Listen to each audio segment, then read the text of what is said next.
Eto'o, la plus grande légende du sport au Cameroun et l'une des plus grandes légendes du football, voire du sport en général, est en train d'être lâché par tous en ce moment au Cameroun. Depuis qu'il a remporté l'élection à la tête de la Fédération camerounaise de football en 2021, Eto'o traverse en ce moment des moments difficiles.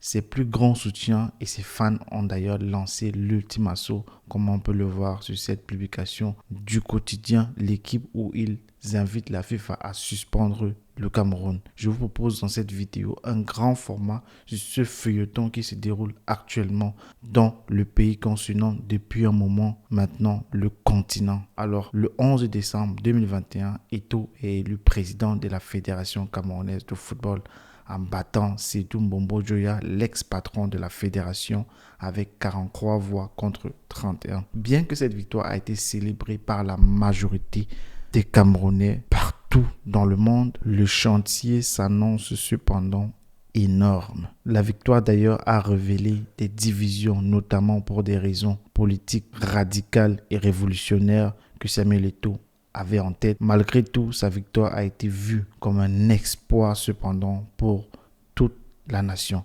Eto'o voulait moderniser le football dans le pays de Manu Dibango, celui qui a écrit l'emblématique hymne de la CAN en 1972, lorsque la compétition se tenait alors pour la première fois sur le sol camerounais. Le slogan de la campagne de Samuel Eto'o était d'ailleurs redonner au football camerounais toute sa grandeur. Cependant, comme je le disais, le chantier est immense.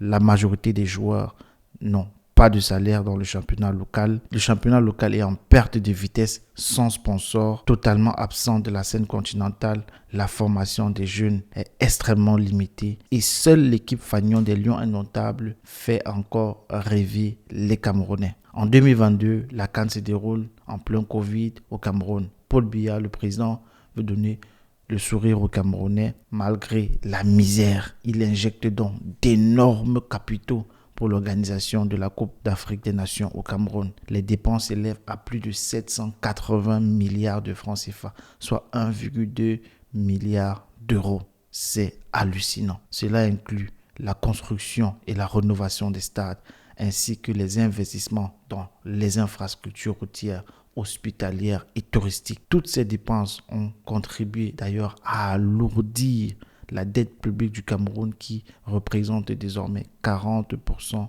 du produit intérieur brut.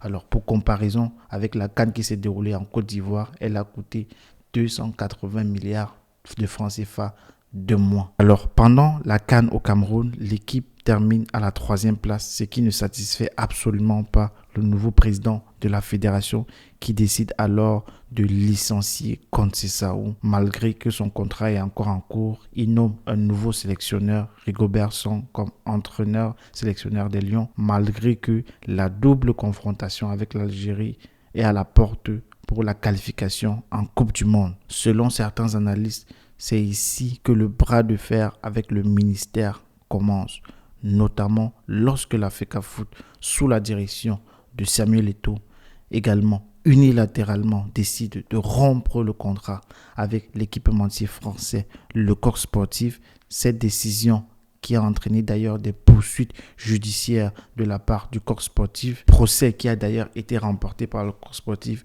là où l'État ou bien le Cameroun doit encore des milliards au Coq Sportif finalement.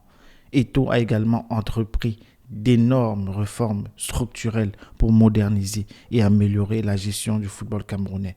Il a remplacé plusieurs responsables de la fédération et a mis en place de nouvelles structures, tout simplement comme ça, pour mieux encadrer les équipes nationales et les compétitions locales. Il a également décidé de rénover des stades pour promouvoir le niveau du championnat national et a mis en place un programme de développement comme ça des jeunes talents. Il faut dire que le chantier d'Eto'o, il est là.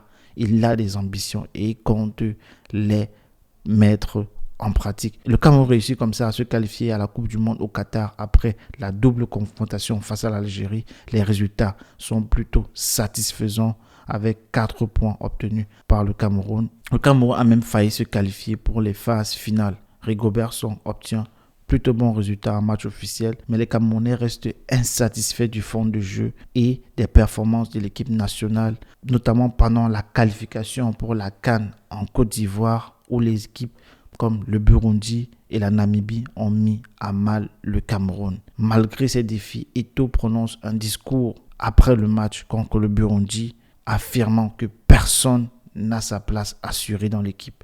Plusieurs joueurs sont alors écartés et mis de côté. Le Cameroun réussit finalement à se qualifier malgré d'énormes difficultés pour la CAN en Côte d'Ivoire et contre, on va dire comme ça, sans manquer de respect à ces pays-là, des équipes de seconde zone. Parce qu'il faut savoir que le Cameroun est l'une des nations les plus toffées sur le plan continental. On a 5 Coupes d'Afrique. Seule l'Égypte a fait mieux. La CAN commence alors comme ça de manière timide pour le Cameroun qui va être malheureusement éliminé en huitième de finale. Ce qui est un résultat assez piètre comme ça pour le bilan de Samuel Eto'o pour ces 2 ans ou bien c'est 1 an à la tête de la FECAFOOT. Alors voici comme ça ici les résultats de son pendant toute sa période à l'équipe nationale. Cette élimination n'est donc que la goutte d'eau qui a fait déborder le vase et elle fait monter au créneau celui-là qui depuis longtemps dirige le pays, le président de la République, Paul Biya, décide comme ça de passer au créneau et lors d'un discours pendant la journée de la jeunesse au Cameroun le 11 février, il va prononcer un discours déterminant à la chaîne nationale, donnant les instructions claires au ministère des Sports. Eto'o a alors perdu une partie de son contrôle. Les résultats décevants ayant atteint les plus hauts niveaux de la hiérarchie, c'est désormais un combat de hautes instructions qui est lancé. Alors, dans son élan de vengeance, il ne faut pas oublier ce qui s'est passé. Avant, le ministre des Sports n'a montré aucune considération vis-à-vis de la FECAFOOT dans la nomination du nouveau staff. La sélection nationale senior au Cameroun est un domaine complexe et le chef de l'État parvient à imposer son autorité en coulisses. La FECAFOOT se plaint de l'interprétation des textes, chacun utilisant à son avantage. La fédération estime que la nomination du staff lui revient, tandis que le ministère soutient au contraire le nouveau staff et donc nommé selon les autres instructions avec pour nouveau sélectionneur de l'équipe nationale, Marc Brice. Alors il faut savoir que c'est le sélectionneur qui était le moins cher sur la liste dans laquelle figurait Hervé Renard, candidat qui aurait demandé plus d'1 milliard par an. Une information démentie par Hervé Renard lui-même. Finalement, Marc Brice ne demandait quant à lui que 40 000 euros par mois. Le contrat est signé, mais la FECAFOOT ne digère pas cette subordination et nomme également son staff, créant un bras de fer direct. Chaque camp utilise ses stratégies pour remporter ce combat. Il est difficile de discerner qui a réellement raison, qui travaille dans l'intérêt du Cameroun et qui travaille dans l'intérêt égoïste. Les partisans de Samuel Eto'o, désormais surnommé le pasteur de Tinga, affirment que le football ne doit pas être politique, bien que ce soit souvent le cas. Le ministère des Sports a l'avantage avec les hautes instructions dans ce dossier signé par le secrétaire général à la présidence de la République, soutenu officiellement par le gouvernement. Un feuilleton interminable s'ensuit. La nomination provisoire de 2 staffs différents pour la même équipe nationale A. Eto'o finit par trouver un consensus avec le ministère, selon lui, parce que le ministère maintient fermement que seul le staff qu'il a nommé est valide. Un staff mixte est finalement mis en place et publié les pages officielles de la FECAFOOT. Des réunions sont tenues. Marc Brice est invité pour une réunion de travail à la FECAFOOT. Le ministre envoie son correspondant Cyril Tolo, un homme assez mitigé. Des premiers échanges ont lieu dans les couloirs de la fédération. Les paroles dures sont prononcées de part et d'autre. La scène est filmée et postée directement sur les réseaux sociaux. Un large comité de soutien pour Samuel Eto'o se met en place. Beaucoup estiment que Marc Brice a manqué de respect à la légende, à notre légende. Cependant, les propos violents circulent sur les réseaux sociaux, oubliant que la diplomatie est nécessaire, voire indispensable. Lorsque même on a raison, car il ne s'agit pas seulement des individus, mais il s'agit de l'image de la nation tout entière à travers le monde. La réunion est annulée, Marc Brice quitte la fédération camerounaise, Eto'o lui promet son licenciement.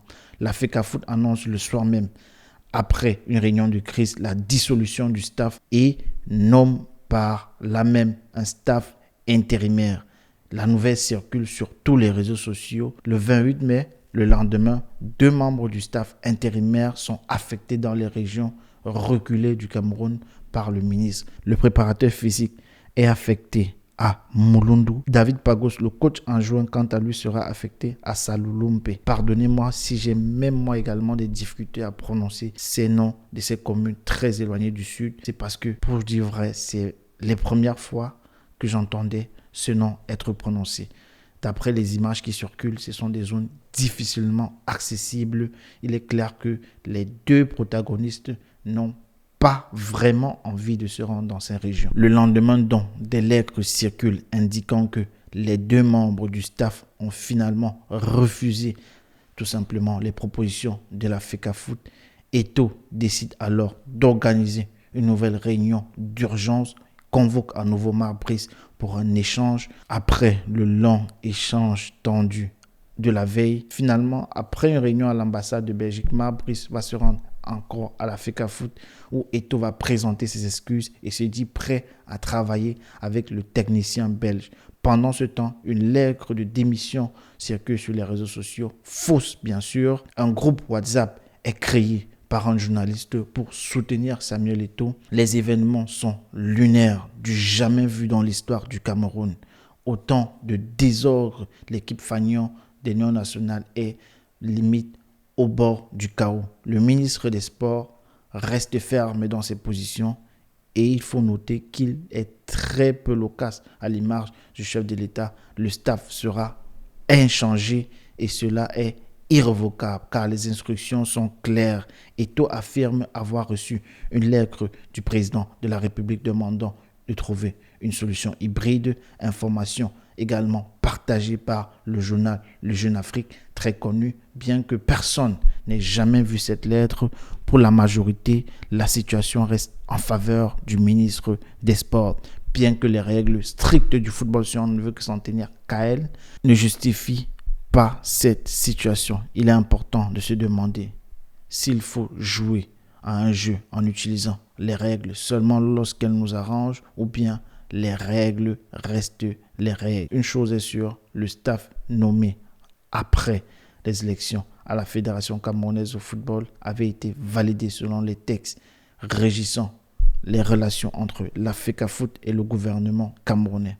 Pourquoi ces textes ne seraient-ils pas valables? On assiste à un scénario de vengeance, la gestion et la résiliation du contrat avec le corps sportif ayant été très amer. Eto'o reproche au sélectionneur plusieurs manquements, notamment en ce qui concerne la sélection des joueurs, les moyens de communication autour de ces sélections. Et il est difficile maintenant dans la situation de savoir quel joueur est réellement appelé parce qu'il est clair que la publication de la liste officielle circule, mais certains joueurs, paraît-il, n'ont pas reçu d'invitation.